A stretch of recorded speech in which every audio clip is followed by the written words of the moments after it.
So in the last video, we took a look at this memoryless property of an exponential distribution, which again said that if we wanted to know the probability of having to wait a given time period of s, having to wait like s extra minutes, after already having to wait t minutes, we found that it was really just going to simplify down to the probability of having to wait over another s minutes.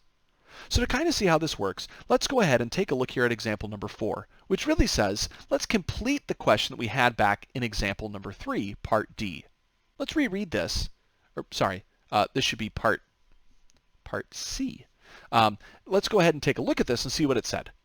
Suppose that Kyle has already waited 20 minutes for his bus, and he's still waiting.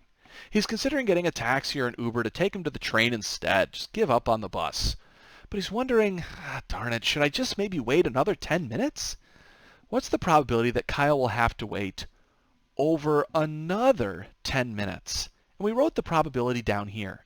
What are the chances that I have to wait over 30 minutes total if I've already waited 20 minutes? So I'm going to go ahead and write that down here.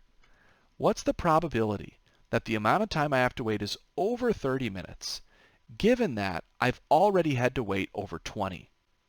Well, notice that here I can see that my value of t is going to be this 20 minutes, and the value of s is really this 10 extra minutes that I have to wait. It's kind of the gap between these two values. And the memoryless property says, really you just have to compute the chances of waiting over another 10 minutes. So I'm going to go ahead and just calculate this out. Let's see what we come up with. I can see here that the chances I'm going to have to wait over another 10 minutes could be easily rewritten. And thinking about this, by first identifying a unit of time that I want to work with. I'm going to stick with my units of hours here to make my calculation a bit simpler. Really, if this here represents 10 minutes, then if instead I measured x in hours, I could say that this is the probability that x would be over a sixth, since 10 minutes is a sixth of an hour.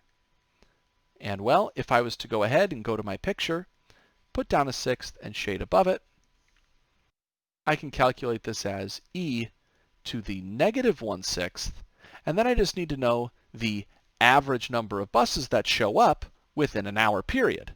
Fortunately, we calculated this back before. We saw that there were 4 buses that showed up per hour, and so I'll just use that number again. And so I end up with this value, which turns into 0.5134 when I crunch this on the calculator. So this highlights this memoryless property and how I would actually utilize this when answering different questions.